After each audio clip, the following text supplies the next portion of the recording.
ഹെരോദ രാജാവ് യാക്കോബിനെ വാളുകൊണ്ട് കൊന്നു.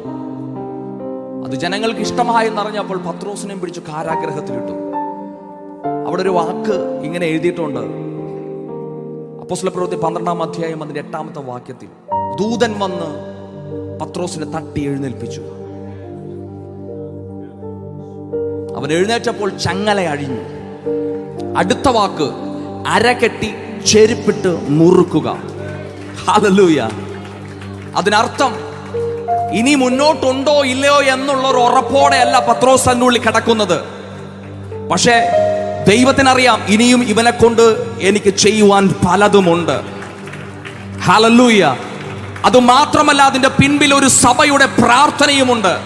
ഇന്ന് പകലിൽ ആത്മാവിൽ ഞാൻ വിളിച്ചു പറയുകയാണ്, എവിടെ തീർന്നു എന്ന് പറയുന്നു, ലോകം വിധി എഴുതുന്നു, അവിടെ പുതിയൊരു തുടക്കം കുറിക്കുവാൻ ശക്തനായൊരു ദൈവത്തെ ഇന്ന് പകലിൽ ആരാധിക്കുന്നു എന്ന് വിശ്വസിക്കുന്നവരുണ്ടെങ്കിൽ കരങ്ങളെ അടിച്ച് come on.